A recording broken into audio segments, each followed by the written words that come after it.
10 games does not a season make, but it can be a pretty good indicator of how things will end up. Hi and welcome to another edition of Venom Vision. For ArizonaSports.com, I'm Dave Dolber.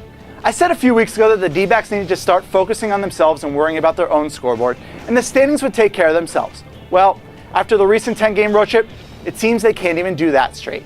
After losing 3 of 4 in Cincinnati and 2 and 3 of Philadelphia, they've fallen deeper in the standings. And look, Paul Goldschmidt was great at times, as was Martin Prado and Aaron Hill, but there were injuries, inconsistent pitching, blown leads, marathon affairs. They had to win 2 games in 34 innings. That's a lot to handle.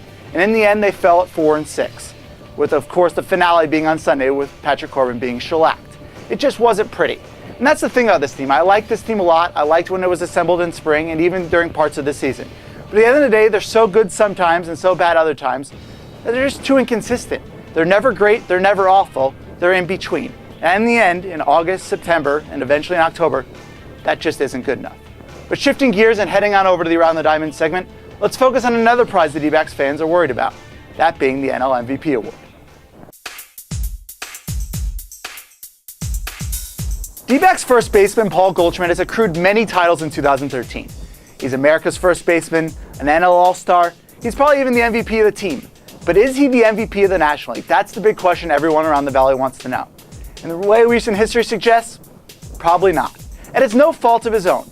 Heading into play on Monday, Goldschmidt is tied for the league in home runs, leads the league in RBIs, top 5 in OPS, WAR, and slugging percentage. He's been awesome. That's the only way you can put it. He's been awesome. His team, not so much. As I said in the aforementioned segment, the Diamondbacks probably aren't headed to the postseason, and that matters to MVP voters. Of the last 20 guys to win the MVP award, only 6 have come on teams that didn't make it to the postseason. And then when you look at that sample size and the outliers, 3 of them, Barry Bonds in 2001, he had 71 home runs. Ryan Howard in 2006, he had 58 home runs and 149 RBIs. And then, of course, Jeff Bagwell in 1994, they didn't even finish the season. When you take those 3 out of the equation, it's a little bit smaller. And history is not on Paul Goldschmidt's side. Andrew McCutchen, Clayton Kershaw, Yadier Molina, Yasiel Puig, what's the thing about them? They're all playing on teams that are contending for the postseason or probably will be playing in October. Paul Goldschmidt? Probably not. It's sad, I don't necessarily agree with it, but that's the lay of the law right now in Major League Baseball.